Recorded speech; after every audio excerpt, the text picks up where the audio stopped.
سر الفاتحة.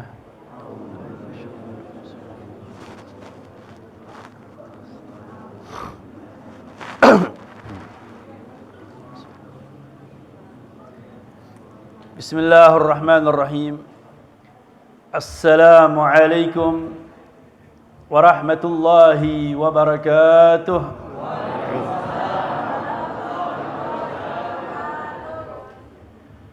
بسم الله ما شاء الله لا يسلك الخير إلا الله. بسم الله ما شاء الله لا يصرف السوء إلا الله. بسم الله ما شاء الله ما كان من نعمة فمن الله. بسم الله ما شاء الله لا حول ولا قوة إلا بالله. الحمد لله ثم الحمد لله الذي قد أوجد من نوره نورا به عم الهدى سبق العوالم في الوجود بأسرها فالكل منه في الحقيقة مبتدأ أعني بذلك نور من ساد الورى وزكت عناصره الشريفة محتدى المصطفى خير الخلائق من سما وعلى فلك سيادة السؤددا صلى عليه مسلما مولاهما آل له وصحب ما نجم بدا هو رحمة للعالمين ونعمة فاضت على كل البرية بالندى اللهم صل وسلم وبارك وكرم على سيدنا محمد المختار وعلى آله الأطهار وعلى أصحابه الأخيار سيدنا محمد وعلى آله وصحبه أجمعين عدد نعم الله وإفضاله وبعد فقد قال الله سبحانه وتعالى في محكم تنزيله بسم الله الرحمن الرحيم كما أرسلنا فيكم رسولا منكم يتلو عليكم آياتنا ويزكيكم ويعلمكم الكتاب والحكمة ويعلمكم ما لم تكونوا تعلمون صدق الله وصدق رسوله الكريم معاشر الhadirin wal hadirat rahimakumullah. Yang saya hormati, yang saya muliakan segenap para masyayikh, para kiai, para sepuh, para alim ulama, penerus pejuang baginda besar Muhammad sallallahu alaihi wasallam, wabil khusus keluarga besar pondok pesantren Nurul Haramain Al-Mustafad Fadilatul Ustaz Kiai Ulum Hafidhahullah wara'ah wa matta'anallah bituli hayatihi syarifah. Kita doakan untuk beliau dan para ulama, para kiai, para masyayikh yang telah hadir di tempat yang penuh mulia ini. Semoga Allah Subhanahu wa taala memberikan panjang umur kepada mereka, amin. Diberikan kesehatannya, dimuliakan oleh Allah Subhanahu wa taala dan dimudahkan di dalam menjalankan amanah baginda besar Muhammad sallallahu alaihi wasallam. Begitu pula kepada seluruh para masyarakat hadirin dan hadirat yang telah hadir menyempatkan di dalam haul seorang yang mulia, seorang yang mendapatkan keberkahan dari baginda besar Muhammad sallallahu alaihi wasallam dengan kegigihannya, dengan belajarnya, menuntut ilmunya, perjuangannya, zuhudnya, waraknya, ibadahnya, kedermawanannya. Ini semua beliau adalah guru kami Sayyidina Imam Profesor Dr. Al-Alim Al-Allamah Al-Muhaddits As-Sayyid Muhammad Alawi Al-Maliki rahimahullah rahmatal abrar qaddasallahu sirrah wa nawwarallahu darihahu.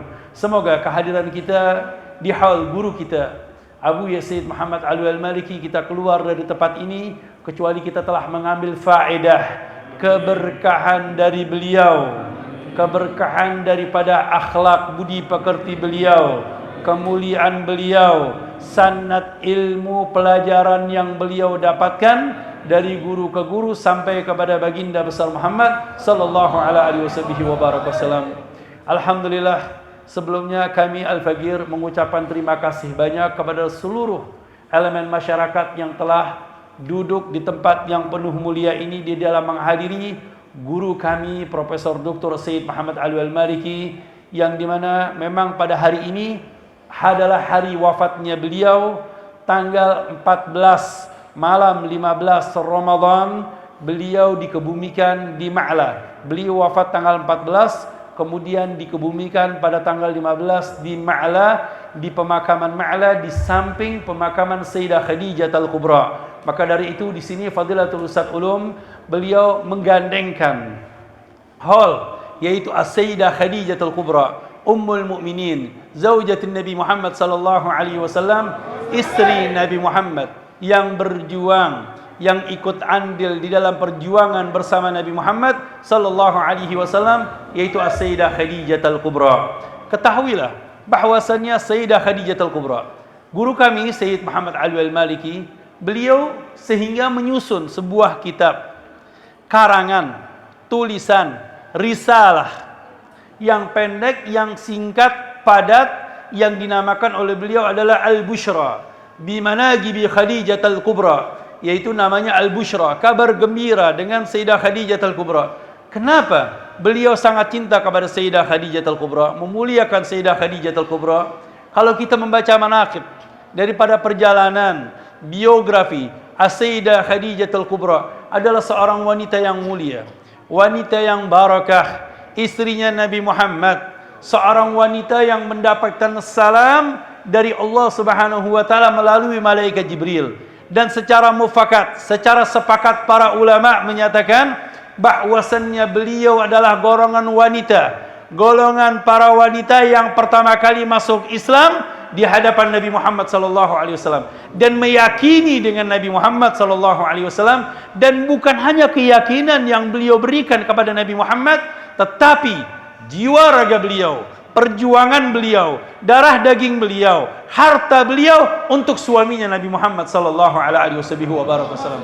Makanya ada seorang pujangga, seorang ulama besar mengatakan tentang hakikat seorang wanita yang besar, yang barakah, yang dimana keadaan tersebut seperti Sayyidah Khadijah Al-Kubra yang membantu program Nabi Muhammad, perjuangan Nabi Muhammad, yang dimana orang-orang ketika di masa itu banyak yang tidak mempercayai Nabi Muhammad SAW, tetapi Sayyidah Khadijah orang yang pertama kali meyakini dan beriman kepada Nabi Muhammad SAW. Ternyata bagaimana perbuatan yang diberikan Allah Subhanahu wa taala terhadap Sayyidah Khadijah. Dukungan beliau dipantau oleh Allah Subhanahu wa taala. Makanya kita kaget. Ini kalau kita melihat biografi kota Mekah, geografi kota Mekah, ini kota Mekah adalah pegunungan-pegunungan, Pak. Bukan seperti di Ngawi, rata tanahnya enak, ada sawah-sawahnya. Ini pegunungan.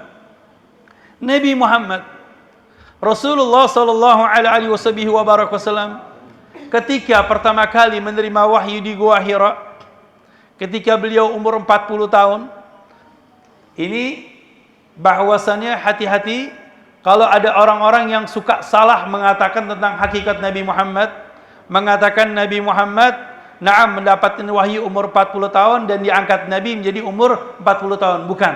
Itu wahyu turun ketika Nabi umur 40 tahun. Tetapi kenabian Nabi Muhammad, kerasulan Nabi Muhammad sudah ditentukan oleh Allah Subhanahu wa taala sebelum Allah menciptakan langit dan bumi, sebelum Allah Subhanahu wa taala menciptakan Nabi Allah Adam alaihissalam selama 2000 tahun, Allah sudah menciptakan nur cahaya Nabi Muhammad sallallahu alaihi wasallam. Jadi Rasulullah adalah pilihan, cahaya pilihan yang dipilih oleh Allah Subhanahu wa taala. Beliau sudah menjadi nabi sebelum Allah menciptakan langit dan bumi dan alam semesta ini. Bahkan Allah menciptakan langit dan bumi semata-mata karena Nabi Muhammad sallallahu alaihi wasallam. Karena Nabi Muhammad adalah kekasih Allah, manusia yang mulia, manusia yang diangkat dirinya oleh Allah Subhanahu wa taala. Sampai-sampai di dalam Al-Qur'anul Karim kalau kita membaca Al-Qur'an, tidak ada keimanan kepada Allah kecuali di situ ada keimanan kepada Nabi Muhammad. Tidak ada taat kepada Allah kecuali di situ harus taat kepada Nabi Muhammad. Tidak ada perjalanan yang begitu indah kecuali di situ ada perjalanannya kanjeng Nabi Muhammad. Tidak ada kemuliaan kecuali di situ ada mulianya Nabi Muhammad. Tidak ada perintah-perintah Allah kecuali di situ ada perintah Nabi Muhammad. Tidak ada ancaman-ancaman Allah kecuali di situ ada ancaman Nabi Muhammad sallallahu alaihi wasallam. Makanya di dalam ayat suci Al-Qur'an Allah menyatakan ketaatan keimanan, bahkan kita diperintahkan untuk mengikuti panutan kita Nabi Muhammad sallallahu alaihi wasallam di dalam kehidupan Nabi Muhammad, mulai dari perkataan Nabi Muhammad, perbuatan Nabi Muhammad, keputusan Nabi Muhammad, akhlak budi pekerti Nabi Muhammad, bahkan jiwa raga yang ada pada Nabi Muhammad. Ini kita mempelajari bagaimana tentang Nabi Muhammad sallallahu alaihi wasallam. Bahkan ayat suci Al-Quran menyatakan tidak ada kecintaan kepada Allah kecuali harus didasari cinta kepada Nabi Muhammad sallallahu alaihi wasallam. Jadi di dalam pertemuan ini kita langsung singkat nih Pak. Kita ambil langsung momennya Nabi Muhammad, Sayyidah Khadijah, kemudian manusia, guru kami, orang tua kami, As-Sayyid Muhammad Alwi Al-Maliki. Pertama kali ini 15 menit, 10 menit tentang Nabi Muhammad. Sebenarnya kalau untuk menceritakan tentang biografi Nabi Muhammad, ini tidak ada habis-habisnya. Tidak ada habis-habisnya. Sampai dikatakan oleh para ulama, seandainya air laut dijadikan tintanya, kemudian dedaunan di muka bumi ini menjadi kertasnya, tidak akan habis menceritakan tentang Nabi Muhammad. Wa ala tafannuni wasifihi biwasfihi yabna zaman wa fihi malam yusufi. Sehebat-hebatnya orang yang memuliakan Nabi Muhammad, mulai dari alam diciptakan sampai hari kiamat tidak akan habis menceritakan tentang Nabi Muhammad. Tetapi kita ingin mengambil bagaimana kemuliaan Nabi Muhammad yang diceritakan, dibiografikan di dalam Al-Quranul Karim. Sehingga kami menelusuri tafsir Al-Quranul Karim, para mufassirin mereka mengatakan lebih dari 1000 ayat tentang biografi Nabi Muhammad. Sampai-sampai ada sekelompok dari orang-orang yang baru masuk Islam di hadapan Nabi Muhammad, mereka mengatakan tentang keimanannya kepada Allah. Mereka mengatakan wallahi, dengan kalimat sumpah, dengan qasam, wallahi innana lanuhibbullah, demi Allah sesungguhnya kami ini benar-benar cinta kepada Allah. Lihat, di sini mereka mengatakan dengan huruful qasam, dengan sumpah, ditambah lagi dengan lam taukid, ditambah lagi dengan nun taukid, sakilah lagi. Ini kalau di dalam ilmu nahu, anak-anak santri sudah memahami. Jadi maknanya demi Allah sesungguhnya kami benar-benar cinta kepada Allah. Tetapi kita bisa lihat bagaimana kecemburuan Allah Subhanahu wa taala terhadap Nabi Muhammad. Allah menyatakan langsung di dalam ayat suci Al-Quran, Allah turunkan melalui malaikat Jibril, "Qul in kuntum tuhibbunallah fattabi'uni yuhibbukumullah." Katakanlah ya Muhammad, andai kata mereka cinta kepada Allah, fattabi'uni, ikutilah aku Nabi Muhammad. Baru setelah kita mengikuti Nabi Muhammad, cinta kepada Nabi Muhammad, yuhibbukumullah, di sini ada jawab. Jawaban langsung dari Allah, Allah akan cinta kepada kalian. Jadi tidak ada kecintaan kepada Allah kecuali harus didasari cinta kepada Nabi Muhammad sallallahu alaihi wasallam. Wa yaghfir lakum dzunubakum. Kemudian Allah akan memberikan ampunan kepada kalian, kepada kita, kepada umat Islam. Nah, di sini kita cinta aja kepada Nabi Muhammad, Allah cinta kepada kita dan mendapatkan ampunan dari Allah Subhanahu wa taala. Wa ma ahsanal kalam alladzi nataqa bihi sahibul Al-Imam Abdurrahman Daiba' di dalam kitabnya Maulid Daiba', wa qarana ismahu bismihi tanbihan ala uluwi maqami. Dibarangkan nama Nabi Muhammad dengan lafzul jalalah, dengan nama Allah Subhanahu wa taala di dalam Al-Qur'an. Makanya di Al-Qur'an atiullah wa atiur rasul. Wa may yu'minu billah wa rasulih. Keimanan kepada Allah, iman kepada Nabi Muhammad. Taat kepada Allah, taat kepada Nabi Muhammad. Cinta kepada Allah, cinta kepada Nabi Muhammad. Perintah Allah, perintah Nabi Muhammad. Ini menunjukkan kemuliaan Nabi Muhammad. Dan orang-orang yang telah memuliakan Nabi Muhammad, yang telah berhasil mendapatkan kemuliaan di dunia dan mendukung program Nabi Muhammad adalah Sayyidah Khadijah Al-Kubra. Beliau orang yang meyakini pertama kali keimanan terhadap Nabi Muhammad. Ketahuilah, Nabi Muhammad ketika kami di kota Mekah, kami oleh guru kami Sayyid Muhammad Alwi Al-Maliki, ketika pertama kali datang berangkat di kota Mekah, setelah beberapa bulan kami langsung diajak ziarah, langsung diajak untuk melihat tempat-tempat sejarah, di antaranya Gua Hira. Ini Gua Hira, kita naik ke atas, itu dalam keadaan gelap gulita, 12 subuh kita naik ke atas, kemudian di situ sudah ada tangga-tangga anak jalan, anak tangga yang sudah dibuat oleh masyarakat di sana, orang-orang yang khidmah mengabdi untuk membuat sejarahnya Nabi Muhammad, ada tangganya. Ini kita naik tangga kira-kira 2 jam, Pak. Terus bagaimana dengan Sayyidah Khadijah Al-Kubra Ketika itu beliau umurnya 55 tahun. Sudah tua, umur 55 tahun, setiap hari naik ke Gua Hira mengirimkan makanan untuk Nabi Muhammad SAW. Wa Rasulullah dikatakan ya ta'abbad wa yatahanna thalathata ayyam. 3 hari berdiam diri di Gua Hira. Bahkan sebelumnya itu Rasulullah sudah menanti di Gua Hira, menanti wahyu dari Allah Subhanahu wa taala. Itu Sayyidah Khadijah nyari jalan ke gunung-gunung. Kita aja kadang-kadang nyalan ke sawah aja kesulitan. Ini naik ke atas gunung bebatuan tanpa menggunakan alas kaki. Ini Sayyidah Khadijah. Mungkin menggunakan alas kaki, tetapi bukan seperti sepatu-sepatu yang ada sekarang, anak-anak zaman sekarang. Sudah istimewa. Sudah ada striker, kemudian ada Reebok dan macam-macam, enak. Tapi dulu bagaimana dengan Sayyidah Khadijah?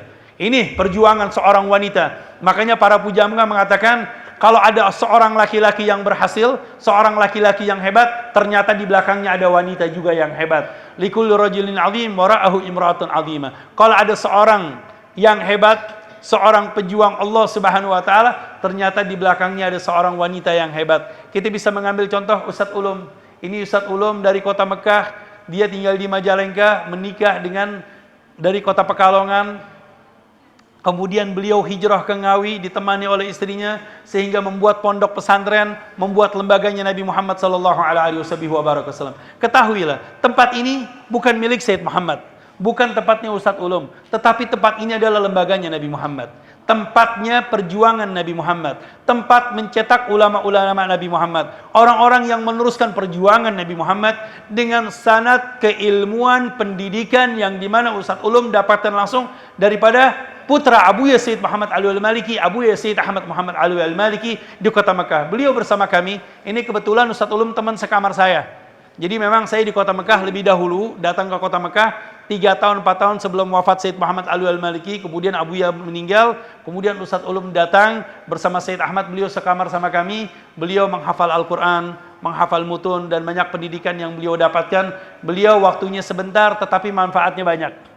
Allah berikan keberkahan dengan pondok pesantren, dengan istri yang soleha, bangunan yang begitu baik. Yang lebih kaget lagi, subhanallah, beliau hijrah ke Ngawi, ternyata di belakangnya ada stasiun. Enak sekali nih, tempatnya di belakang stasiun. Anda bilang sama teman-teman, ini Ustadz Ulum kalau mau pulang kampung tinggal loncat ini lah. Alhamdulillah, dekat Mahatatul Kitor, dekat stasiun kereta. Berarti ini tempat strategis. Allah memberikan keberkahan kepada beliau. Ini menunjukkan kemanfaatan ilmu keberkahan yang beliau dapatkan dari guru kami Profesor Dr. Sayyid Muhammad Alwi Al-Maliki. Nah, Abu Ya Sayyid Muhammad. Nah, Sayyidah Khadijatul Kubra, seorang yang mulia, seorang yang barakah, sehingga Allah memberikan kemuliaan kepada Nabi Muhammad. Banyak di situ malaikat Jibril mengucapkan salam dengan Sayyidah Khadijatul Kubra. Sehingga setelah wahyu turun, itu yang pertama kali secara sepakat para ulama, orang yang pertama kali masuk Islam adalah Sayyidah Khadijah. Memang para ulama membagi-bagikan. Di antara golongan orang-orang bangsawan adalah Sayyidina Abu Bakar Siddiq. Di antara anak, kemudian di antara para budak yaitu Zaid bin Harithah. Kemudian di antara golongan para wanita ada Sayyidah Khadijatul Kubra. Golongan anak-anak Sayyidina Ali. Tetapi sepakat para ulama mengatakan bahwasannya yang pertama kali beriman kepada Nabi Muhammad adalah As-Sayyidah Khadijatul Kubra, istri baginda besar Muhammad sallallahu alaihi wasallam. Bukan itu saja.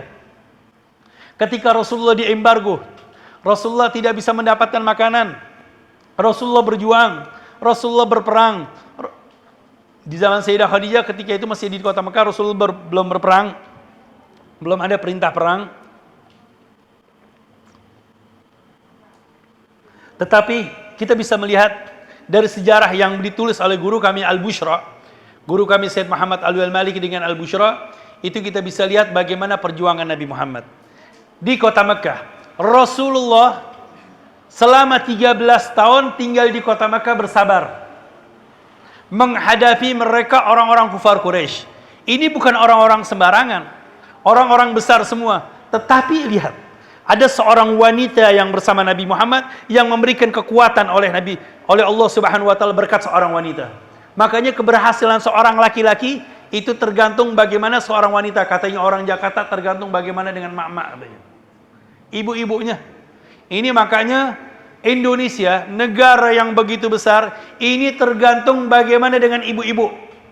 Kalau ibu-ibunya baik, ibu-ibunya hebat, maka akan melahirkan anak-anak yang hebat.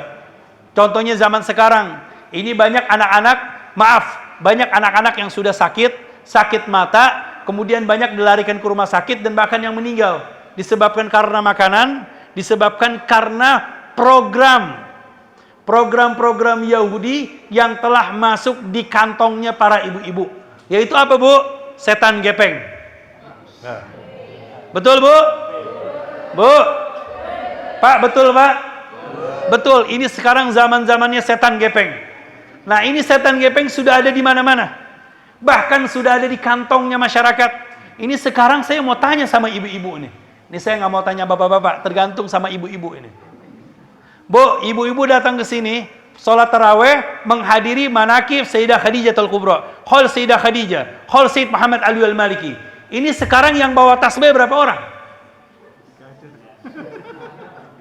Yang bawa HP? Semuanya bawa HP. Makanya saya ada pendidikan sekolah anak-anak kecil. Ini kelihatan kalau ada anak kecil malas, di sekolahnya suka bengong, berarti ini anak sering main HP. Ternyata betul ibunya, saya nggak usah repot-repot, panggil ibunya, jangan panggil bapaknya. Ibunya nasihatin, Bu, ibu sering megang HP, sehingga anak jenengan sering bengong.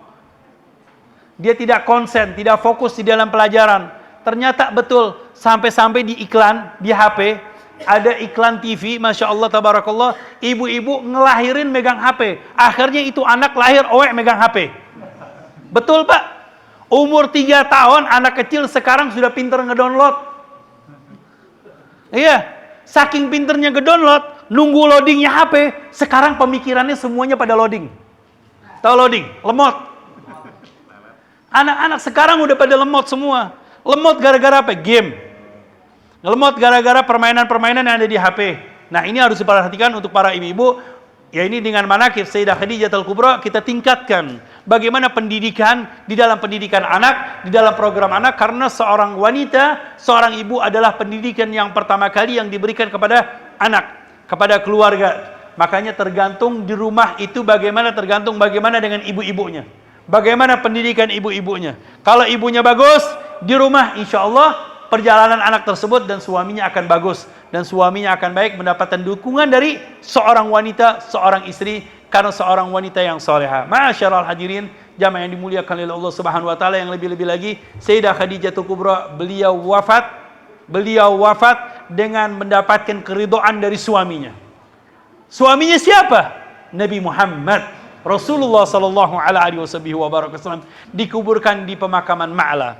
Nah, di antara keturunan orang-orang yang mulia, keturunan orang-orang yang barakah yang diberikan oleh Allah Subhanahu wa taala menjadi ulama-ulama Allah Subhanahu wa taala adalah guru kami As-Sayyid Muhammad bin Alawi Al-Maliki rahimahullah rahmatul abrar. Ini ketika kami di kota Mekah, enggak lama kami dengan Sayyid Muhammad selama 4 tahun bersama beliau, kemudian beliau wafat, kemudian kami belajar lagi dengan putranya beliau, khairul khalaf li khairi salaf, Sayyidina Imam Abuya Sayyid Ahmad Muhammad Ali Al-Maliki, yang menjadi penerus Abuya Sayyid Muhammad Ali Al-Maliki. Nggak lama, cuma 8 tahun, jadi 12 tahun kita tinggal di kota Mekah. Jadi yang namanya mondok ini nggak boleh sementaran, harus lama. Yang lebih-lebih lagi 12 tahun kita tinggal di Mekah, nggak pernah pulang, Pak. Jadi nggak pernah pulang. Yang lebih sakit hati lagi nggak boleh kawin. Jadi kawinnya ditunda. Nah, Abuya Sayyid Muhammad Ali Al-Maliki, ketika kami bersama beliau, subhanallah, ini tadi biografi yang dituliskan, yang di TV tadi, itu adalah biografi yang sangat singkat sekali dan sedikit. Kami ingin berceritakan tentang biografi Sayyid Muhammad Ali Al-Maliki yang kami alami, yang kami ikuti, kami lihat, kami pantau beliau. Jadi beliau ini 20 jam bersama kami, Pak. Mulai dari jam 2:30, kami sudah duduk bersama beliau. Jam 2:30 sudah duduk bersama beliau. Beliau nunggu bangun dari kasurnya ke kamar mandi, kemudian keluar sholat tahajud, dan kami ikut sholat tahajud bersama beliau. Ini kita sholat tahajud telat aja sudah malu sama beliau. Yang lebih-lebih lagi, Pak, ini kita sebelum masuk ke sana, makanya di situ Abuya Sayyid Muhammad bikin pesantren. Itu pesantren adalah bisyarah, kabar gembira dari Kanjeng Nabi Muhammad SAW. Tidak ada seorang murid yang belajar di sana kecuali setelah istikharah Abu Yazid Muhammad dari Nabi Muhammad sallallahu alaihi wasallam. Makanya seorang santri anak-anak baru pertama kali mondok, mereka yang dilakukan oleh mereka adalah membaca as-salat ala Nabi Muhammad, membaca selawat kepada kanjeng Nabi Muhammad sallallahu alaihi wasallam. Enggak banyak Pak selawatnya, cuman sedikit. Baca salawat munjiat. Salawat munjiat, Allahumma salli ala Sayyidina Muhammad salatan tunjina biha min jami'il ahwali wal afat wa taqdilana biha jami'il hajat wa tutahhiruna biha min jami'is sayyi'at wa tarfa'una biha indaka a'la darajat wa tuballighuna biha aqsal ghayat min jami'il khairat fil hayati wa ba'dal mamat. Gampang enggak? Gampang, enggak panjang, sedikit, enggak baca. Kita cuman baca dikasih waktu 3 hari 5.000 kali. Pak, 5.000 sedikit Pak, nggak banyak. Setelah 5.000 kali, teman kami diperintahkan ada anak baru disuruh baca salat al-fatih. Allahumma salli ala Sayyidina Muhammad al-fatihi lima ughliq wal khatimi lima sabaq nasirul haq bil haq wal hadi ila siratikal mustaqim wa ala alihi wa sahbihi haqqa qadrihi wa miqdaril azim. Ini disuruh baca nggak banyak, cuma 50.000 kali. Setelah itu kami diduduki lagi untuk menyenangkan hati Nabi Muhammad, untuk melamar Nabi Muhammad, biar diterima oleh Nabi Muhammad, kita membaca Dalailul Khairat. Ini baca Dalailul Khairat mulai dari pertama kali duduk sampai akhir, baca 4 jam. Sekali duduk khatam. Saya kira itu cuma 1 jam. Oh ternyata baca 4 jam. Kata Abu ya Sayyid Muhammad, ayo baca sekali duduk Dalailul Khairat. Ini kitabnya tebal seperti ini, Dalailul Khairat. Lebih tebal lagi. Itu baca manaqib, baca salawat Dalailul Khairat yang disusun oleh Sayyidina Imam Al-Jazuli. Saya kira cuma 1 hari. Hari kedua disuruh baca, hari ketiga disuruh baca, hari keempat, kemudian sampai 1 minggu. Setelah 1 minggu, 2 minggu, 3 minggu, sampai 1 bulan. Akhirnya yang tadi 4 minggu, yang tadinya 4 bulan, maaf yang jadinya 4 jam, menjadi kita ringkas karena senang membaca Dalailul Khairat, dibiasakan sehingga dalam waktu 1 jam kita bisa selesaikan. Setelah itu baru kita dihadapkan kepada Nabi Muhammad sallallahu alaihi wasallam agar diaku menjadi umat Nabi Muhammad. Maka dari itu kita selaku umat Nabi Muhammad, umat yang dicintai oleh Nabi Muhammad, yang disayang oleh Nabi Muhammad, dimuliakan oleh Nabi Muhammad. Segala kemuliaan yang Allah berikan kepada Nabi Muhammad diberikan kepada umat Nabi Muhammad, diberikan kepada kita umat Nabi Muhammad. Maka dari itu sepantasnya kita memuliakan Nabi Muhammad dengan membaca salawat kepada Nabi Muhammad sallallahu alaihi wasallam sebanyak-banyaknya. Seandainya kita diwajibkan untuk membaca salawat kepada Nabi Muhammad adalah suatu hal yang harus. Seandainya Allah mewajibkan kepada kita membaca salawat sebagaimana salat waktu, itu adalah suatu hal yang harus kita berikan untuk Nabi Muhammad. Tetapi di sini Allah mensunnahkan, bahkan menghimbau kepada Anda orang-orang mukminin, ya ayyuhalladzina amanu, wahai kalian orang-orang beriman, sallu alaihi wasallimu taslima, berselawatlah dan ucapan salam kepada Nabi Muhammad. Dan kemudian bukan hanya itu saja, baca 1 kali dibalas 10 kali, 10 kali dibalas 100 kali, 100 kali dibalas dengan 1000 kali. Kemudian bacaan salawatnya bebas, mau salawat Ibrahimiyah, salawat munjiat, salawat busyra, atau salawat al-fatih, atau salawat tibil gulub. Nanti. Atau mau baca kitab, atau mau baca pujian-pujian lain yang lain. Atau ingin membaca yang panjang, seperti Burdah Imam Al-Busiri. Masya Allah. Ini kalau mau cerita lagi tentang Burdah, ini saya tambahin lagi 1 jam lagi nih.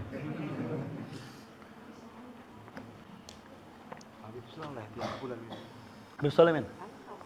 Salat Al-Kahf. Masya Allah. Alhamdulillah. Ini ada bisyarah dari Syekh Ulum bahwasannya di sini ada Habib Saleh Al-Kahf. Beliau setiap bulan kemari baca Burdah, betul? Ternyata kitab Burdah itu isinya adalah pujian Nabi Muhammad. Isinya adalah pujian Nabi Muhammad, fasal-fasal tentang kemuliaan Nabi Muhammad. Sampai-sampai ada seorang ulama yang bernama Habib Umar bin Abdurrahman Al-Attas. Beliau mengatakan orang yang baca Burdah 1 kali itu lebih afdal, bahkan fadilahnya, dan lebih banyak 100 kali lipat daripada Dalailul Khairat. Ini fadilah. Ini ada fadilah membaca Burdah, dan ini ada fadilah membaca Dalailul Khairat. Ternyata orang-orang yang membaca Burdah itu ada keberkahan. Ada beberapa sahabat-sahabat kami dia mendapatkan sebuah tanah di daerah lokalisasi. Itu daerah lokalisasi, mulai dari puluhan tahun tidak pernah bisa dirubah, hilang lokalisasi tersebut. Nggak bisa dirubah. Tetapi berkat Burda Imam Al-Busiri, berkat pembacaan Burda, sehingga satu hilang. Sekarang dari 45, tinggal 3 rumah, tinggal 4 rumah. Masya Allah, tabarakallah. Berkat dari apa? Al-Burda, Imam Al-Busiri. Kemudian orang yang ingin mendapatkan hajat berkat Nabi Muhammad, yaitu dengan membaca Burda Imam Al-Busiri. Nanti di akhir saya mau ceritakan tentang fadilah as-salat Nabi Muhammad, fadilah tawassul kepada Nabi Muhammad melalui Al-Burda. Ini kita kepada Sayyidah Khadijah Al-Kubra dulu, ya, sedikit. Nah, Sayyidah Khadijah. Makanya Sayyidah Khadijah ini di Al-Qur'an banyak menceritakan juga tentang Sayyidah Khadijah Al-Kubra.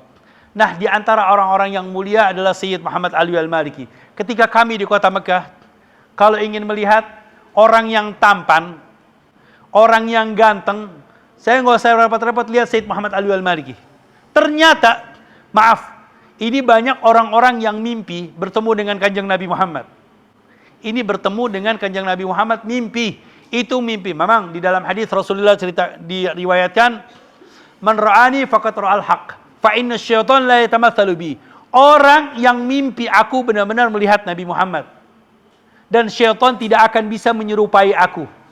Jadi orang yang mimpi Nabi benar-benar melihat Nabi. Tapi banyak orang yang melihat wajahnya Nabi Muhammad, wajah Sayyid Muhammad Alwi Al-Maliki. Ini sudah tampan.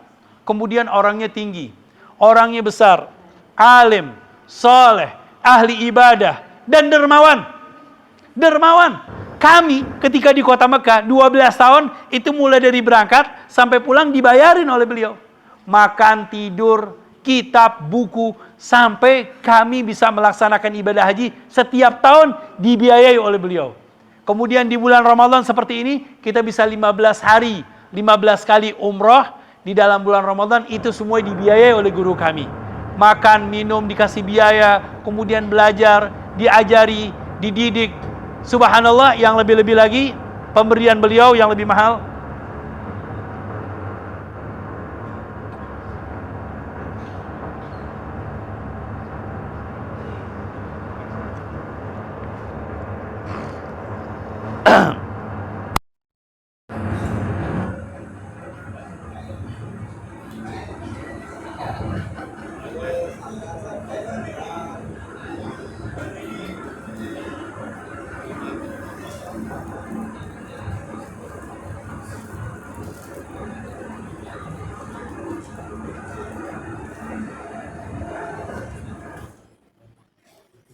Bismillah.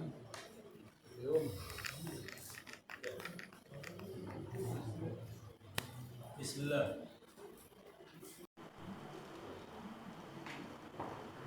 Tes. Bismillah. Taib. Kedengaran, Pak? Wes, yang di atas kesian ini. Ini kita nggak pakai mikrofon juga nggak apa-apa sebenarnya. Taib, kita teruskan sudah. Nah, ini kami melihat beliau, subhanallah, mulai dari qabla subuh sampai jam 10 malam, ini kami bersama beliau. Salat berjamaah 5 sholawat, ini kami bersama beliau. Duduk bersama beliau. Ngaji bersama beliau. Bepergian bersama beliau. Bahkan pergi ke kota Madinah bersama beliau. Umrah bersama beliau. Buka puasa di Masjidil Haram bersama beliau. Yang hebatnya, beliau ini memang malikil madhaban. Makanya tadi dikatakan bahwasanya beliau umur 15 tahun, beliau sudah hafal kitab Muwatta. Sampai dikatakan Muwatta berjalan, betul? Masya Allah, tabarakallah. Beliau ini disertasi. Doktorahnya beliau, yaitu kitab Muwatta. Tahqiq dalam kitab Muwatta.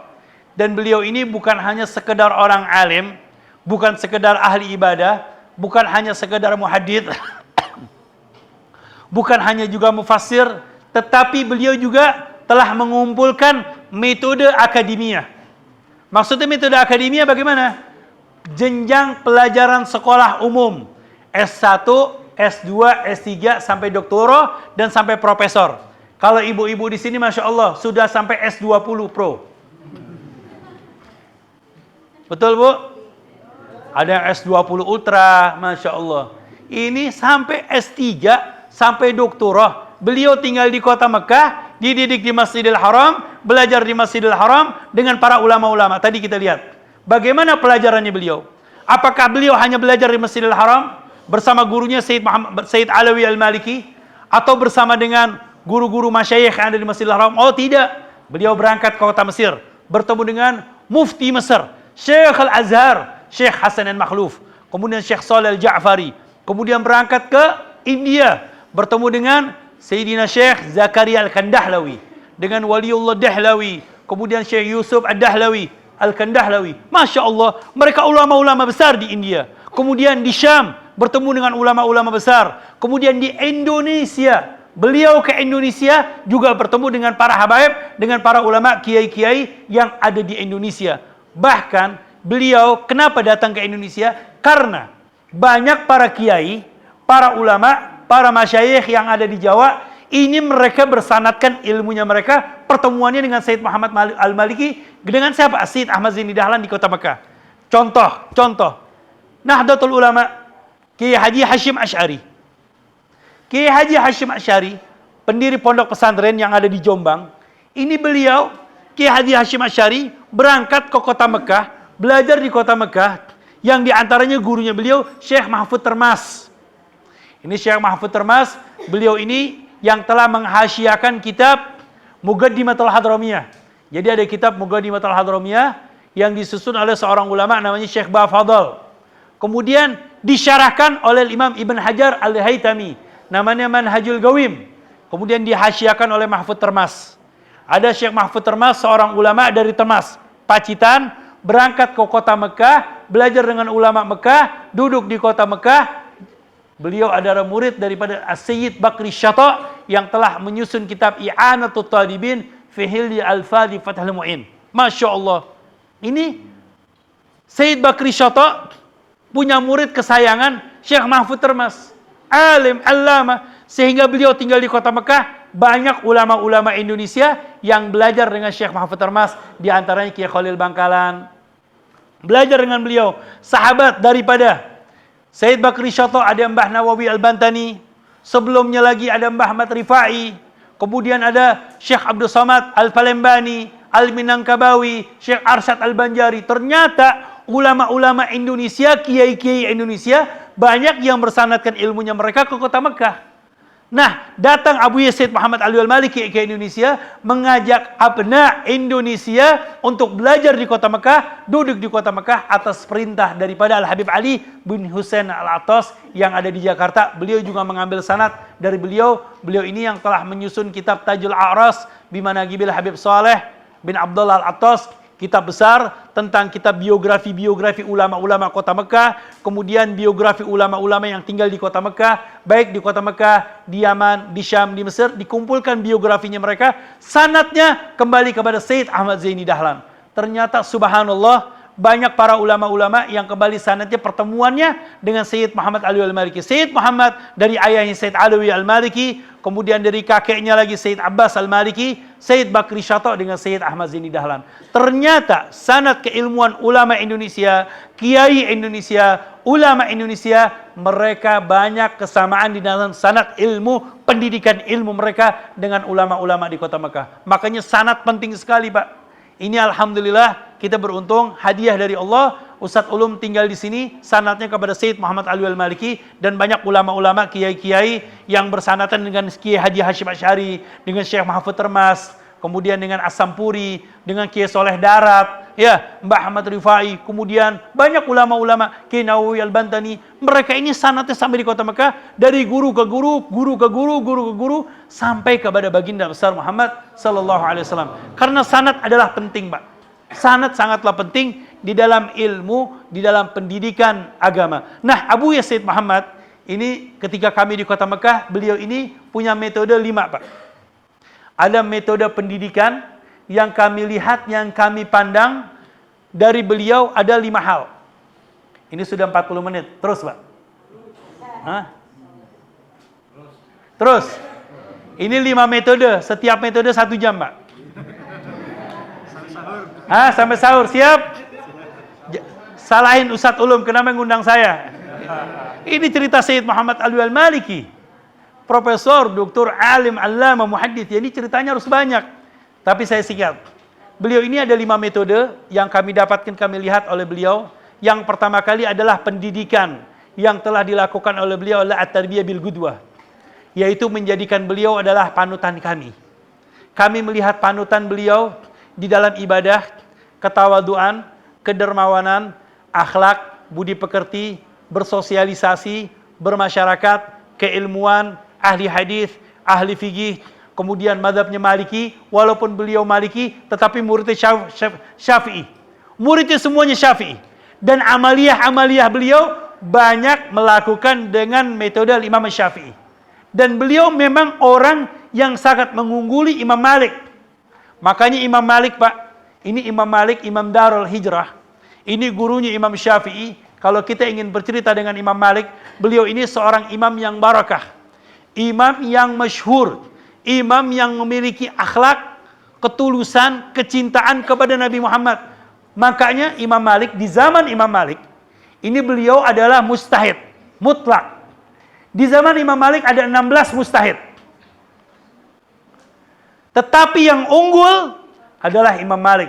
Dan sampai sekarang madhabnya beliau masih diikuti.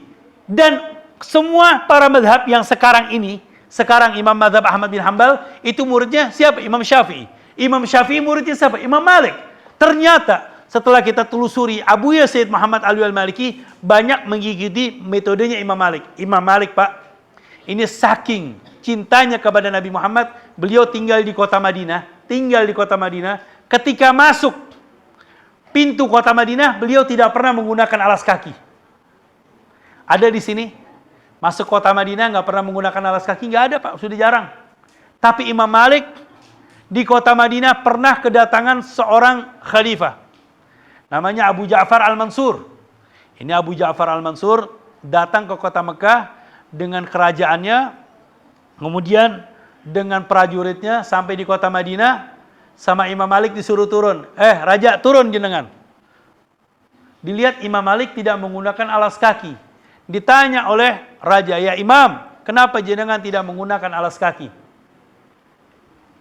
Katanya Imam Malik, aku tidak menggunakan alas kaki, saya takut nanti saya akan menginjak bekas pijakan yang pernah diinjak oleh Nabi Muhammad. Takut. Di situ di kota Madinah ada tempat-tempat alas yang pernah dipijak oleh Nabi Muhammad. Dia takut menginjak yang pernah dipijak oleh Nabi Muhammad. Kemudian ziarah kepada kanjeng Nabi Muhammad. Ketika ziarah, Abu Ja'far Al-Mansur tanya, ya Imam, saya ini mau berdoa menghadap kanjeng Nabi Muhammad atau menghadap kiblat? Apa kata Imam Malik? Istaqbilin Nabiyya sallallahu alaihi wasallam, fa innahu wasilatuka wa wasilatuka abika Adam alaihi salam. Menghadaplah kepada kanjeng Nabi Muhammad. Sesungguhnya Nabi Muhammad adalah perantara diampuni Nabiullah Adam alaihi salam berkat kanjeng Nabi Muhammad, tawasul dengan Nabi Muhammad. Maka Anda memohon kepada Allah melalui kanjeng Nabi Muhammad.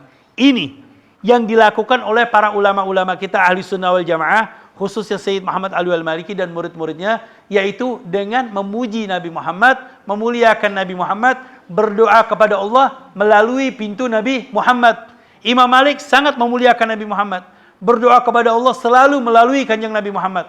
Makanya Sayyidina Umar Ibn Khattab, dia cerdas. Dia mengatakan, inna du'a mauqufun baina sama'i wal ard. Orang itu kalau berdoa kadang-kadang mengambang di atas langit dan bumi. Memang orang yang berdoa pasti akan sampai kepada Allah. Tidak ada orang yang berdoa kecuali akan sampai kepada Allah Subhanahu wa taala. Tetapi kapan sampainya? Sayyidina Umar memberikan solusi, cara, metode agar doa kita diterima oleh Allah Subhanahu wa taala begitu cepat, hatta tusalli ala Nabi Muhammad, sehingga jenengan berselawat kepada kanjeng Nabi Muhammad sallallahu alaihi wasallam. Ini adalah keberkahan. Di antara salat ala Nabi Muhammad dengan membaca burda, dengan membaca salawat, apalagi membaca burda, yaitu kitab yang barokah, yang isinya adalah pujian, isinya sejarah, isinya ada perjuangan Nabi Muhammad, isinya adalah peperangan yang ada pada Nabi Muhammad, kemudian tawasul kepada Nabi Muhammad, ada ibtihalat doa-doa yang disusun oleh Imam Al-Busiri, yaitu dengan doa melalui kanjeng Nabi Muhammad SAW. Nah, kami menjadikan Abu Yasir Muhammad adalah gudwah, panutan. Dan ternyata metode bil gudwah ini adalah metodenya Allah Subhanahu wa taala terhadap Nabi Muhammad. Kita umat Nabi Muhammad disuruh mengagungkan siapa? Nabi Muhammad. Laqad kana lakum fi Rasulillah uswatun hasanah. Enggak seperti anak-anak sekarang. Tanya anak-anak sekarang, YouTubers yang paling hebat siapa? Mereka lebih kenal YouTubers daripada pamannya Nabi Muhammad. Betul? Banyak anak-anak sekarang karena mereka tidak mengenal siapa sosok Kanjeng Nabi Muhammad sallallahu alaihi wasallam. Kemudian kedua, at-tarbiyah bil adah, yaitu pendidikan dengan kebiasaan. Kami dibiasa untuk salat berjamaah, membaca wirid, membaca zikir, menghafal Al-Qur'an, kemudian disuruh sabat, disuruh memiliki kekuatan, duduk, kemudian khidmah, mengabdi, mudzakarah, kemudian tidak pernah keluar, dididik, dipantau oleh Abu Yazid Muhammad, diomelin, disalahin. Ini guru bersama beliau. Makanya saking dekatnya sama beliau, itu kita memanggil beliau Abuya. Abuya ini bapak, aba, Abuya, ayah. Jadi kami memanggil beliau ayah. Jadi kebiasaan dilakukan oleh beliau. Makanya murid-murid Sayyid Muhammad dibiasakan rapih, dibiasakan dermawan, dibiasakan tawadhu, dibiasakan semua dibiasakan oleh beliau biar terbiasa bersosialisasi dengan masyarakat sudah yang dilakukan oleh guru kami Sayyid Muhammad Alwi Al-Maliki. Kemudian at-tarbiyah bil mau'idhah, yaitu dengan nasihat. Beliau sering memberikan nasihat, baik nasihat qaulian atau fi'lian. Nasihat yang berupa lisan atau perbuatan dari beliau yang kita bisa lihat. Kemudian at-tarbiyah bil mulahadhah, dengan melihat. Ini kita dipandang sama Sayyid Muhammad itu kalau dipelototin kita merasa berkah. Kalau sudah dipelototin sama beliau itu kayaknya madat. Betul Pak. Sekarang bagaimana kalau yang melototi, yang ngomelin, yang mantau ulama, alim, soleh, wali minal auliyaillah, maka akan berubah orang tersebut. Lihat contohnya Syekh Abdul Qadir Jilani. Syekh Abdul Qadir Jilani, kalau kita baca manaqib Syekh Abdul Qadir Jilani, baik manaqib Nurul Burhani dari Mbah Musleh yang disusun oleh Sayyidina Imam Ja'far bin Hasan bin Abdul Karim Al-Barzanji, atau Jawahirul Ma'ani, atau punya Fathur Rabbani Ki Asrari, ini semua manaqib Syekh Abdul Qadir Jilani. Bahkan karena ta'alluqnya beliau, dekatnya dengan Nabi Muhammad, orang yang bermaksiat, orang ahli maksiat lewat madrasahnya Syekh Abdul Qadir Jilani bisa mendapatkan hidayah dari Allah Subhanahu wa taala. Karena apa? Melewati tempat yang baik. Karena tempat yang baik itu ada siapa? Syekh Abdul Qadir Jilani yang selalu memuji Nabi Muhammad. Makanya metode-metode guru-guru kami memperbanyak berselawat kepada Nabi Muhammad sallallahu alaihi wasallam. Nah, ini contoh Pak. Jangan tahu yang namanya kura-kura. Ini binatang kura-kura jangan dianggap binatang yang paling lelet dalam berjalan. Ketahuilah bahwasannya kura-kura itu kalau menyeberangi lautan, menyeberangi samudra, itu melebihi ikan paus, melebihi daripada ikan hiu. Itu kura-kura kalau sudah menyeberangi samudra, itu bisa menyeberangi samudra. Bahkan lautan yang dalam bisa ditelusuri dengan kura-kura. Kura-kura. Nah, kita bisa melihat bagaimana kura-kura kalau mendidik. Apakah kura-kura mendidik seperti Anda mendidik anak-anak Anda? Tidak. Cukup dengan lirikan mata. Cukup dengan lirikan mata, pandangan dari mata. Awas, begini. Kura-kura dididik, mendidik anak-anaknya bisa berhasil. Bagaimana dengan insan, manusia yang dididik oleh seorang alim, seorang soleh, seorang wali minal auliyaillah, seorang muhaddits, seorang ahli tafsir. Ini bagaimana tidak bisa mencetak seseorang yang baik dan bermanfaat. Ini metode yang kami dapatin yang terakhir adalah at-tarbiyah bid-darbi, yaitu dengan pukulan. Ayo, ini Ustadz Ulum mukul gak sama muridnya? Kayaknya sih enggak ini. Ternyata memang Pak, dulu banyak kiai-kiai, ulama-ulama mereka mengatakan, Pak jenengan kenapa kok Qur'annya bagus? Kok jenengan hafalannya hebat? Alfiyah bisa hafal, Ukudul Juman kok bisa hafal, kemudian Zubatnya hafal, kemudian mutun-mutun yang lainnya bisa hafal. Oh iya, alhamdulillah ini berkatnya rotan. Betul? Betul Pak, berkatnya rotan. Berkat pukulannya guru. Sekarang anak dipukul langsung kena hak asasi manusia. Betul? Cuman anak-anak dipelototin aja sudah ngadu sama orang tuanya. Dibilang ustadznya galak lah, inilah. Kami di kota Mekah itu yang namanya dipukul biasa. Ternyata subhanallah, pukulannya guru adalah berkah. Dorbul Habib Zabib. Pukulan seorang guru bagaikan kismis, nikmat. Ternyata benar, kami ketika di Kota Mekah itu pernah menghafal Al-Quran. Kita ngafalin Quran. Itu dalam satu hari kadang-kadang dapat 3 lembar, 4 lembar. Pernah pada satu saat 1 lembar nggak hafal-hafal. Akhirnya kami punya kebiasaan noto sendal. Noto sendal, Pak. Jadi yang namanya noto sendal itu kebiasaan kami di Kota Mekah, noto sendal. Sendalnya Abuya, megang sendalnya guru kami, kemudian sendalnya para tamu, para jamaah haji, itu kita terbiasa noto sendal, nggak malu. Bahkan di situ banyak anaknya kiai. Ada anaknya Mbah Maimun Zubair, ada anaknya Kiai Lirboyo, ada Kiai Fulan, Kiai dari, oh Masya Allah, Kiai dari langitan. Ayah, Kiai Fagih, anak-anaknya di sana, semua biasa noto sendal. Dan diomelin sama Abuya. Itu ketika saya noto sendal, ternyata saya dipukul leher saya, pung, sampai jatuh. Saya bilang, ya Allah, ini kok dipukul sama Abuya, ada apa ini? Gak taunya subhanallah, malam-malam Pak, itu saya biasa ngapal 1 lembar, 2 lembar, itu 1 lembar kesulitan, bisa menghafal 4 lembar Pak. Masya Allah. Yang mau coba, sini saya pukul. Langsung dapat sanatnya pukulan. Nah, alhamdulillah. Nah, inilah Abuya Sayyid Muhammad sampai akhirnya memang kami menyaksikan beliau wafat pada tanggal 14 dan beliau memang berkeinginan meninggal wafat bersama murid-muridnya dan karangan kitabnya beliau, buku-bukunya beliau. Jadi beliau ini punya ruangan sebesar ini, kamarnya beliau. Ini semuanya buku, kitabnya beliau dan kemudian karangan-karangannya beliau. Nah, di sini murid-muridnya beliau, di luar murid-muridnya beliau. Beliau ini punya perpustakaan, Pak. Perpustakaan besarnya itu perpustakaan bukan punya 1, 2, 3, tetapi punya perpustakaan 7. Perpustakaan 7. Perpustakaan di kamar beliau, perpustakaan pribadi beliau di atas, itu di atas perpustakaannya beliau, ruangannya lebih dari 6 kali ini. 6 kali ini, bukan di pojok-pojok Pak. Jadi ini kitab, kemudian ada selah jalan kitab, selah jalan kitab, selah jalan kitab.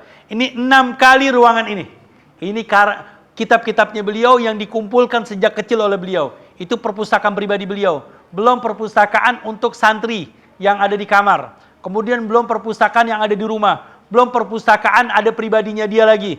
Belum perpustakaan yang ada di kota Madinah. Masya Allah. Itu kitab Syarah Fathul Bari aja, itu ada 8. Kita 1 aja kadang-kadang nggak punya. Masya Allah tabarakallah. Jadi di mana beliau hidupnya dengan buku. Memang beliau adalah kutu buku. Beliau banyak karangan kitab beliau setelah kita kumpulkan lebih dari 100 kitab karangan. Makanya beliau ini kalau kita katakan kalau seperti ulama seperti Imam Suyuti, karangannya banyak, ilmunya luas, bahkan tadi dikatakan beliau bukan hanya mencetak kitab, tetapi mencetak murid. Bagaimana murid-murid mereka punya kekuatan. Makanya selalu mengatakan thabatul ilmi bil mudzakarah. Murid-muridnya dididik untuk mempunyai kekuatan, memiliki punya himmah, keinginan di dalam belajar dan keinginan dalam khidmah, mengabdi, bersosialisasi. Dan kemudian keberkahan wa barakatuhu bil khidmah. Keberkahan pada khidmah, mengabdi. Mengabdi ini banyak. Mengabdi kepada Allah, mengabdi kepada Nabi Muhammad, mengabdi kepada Syekh, dan mengabdi kepada umat Nabi Muhammad. Ini adalah keberkahan. Yang terakhir, wa manfaatuhu birridha Syekh. Dan wa naf'uhu. Dan manfaat daripada seorang murid, yaitu mendapatkan ridha dari seorang guru. Nah, ini Ustadz Ulum pulang dalam keadaan ridha dari gurunya, sehingga Masya Allah tabarakallah, ditaruh di Ngawi, ditaruh di Pekalongan, dimanapun tempat bermanfaat. Ini menunjukkan adalah keberkahan dari seorang guru. Maka dari itu beruntung buat santri, murid, lingkungan, masyarakat. Di sini ada lembaga Nabi Muhammad. Ada tempat pendidikan Nabi Muhammad, mencetak ulama-ulama Nabi Muhammad yang insya Allah akan menjadi anak-anak masa depan, anak-anak yang tabah menghadapi masa depan, anak-anak yang mendapatkan kecintaan dari Allah, menjadi pejuangnya Kanjeng Nabi Muhammad sallallahu alaihi wasallam. Dan semoga dengan barakatul haul dari guru kami Profesor Dr. Sayyid Muhammad Alwi Al-Maliki, kita tidak keluar dari tempat ini kecuali Allah memberikan rahmatnya kepada kita.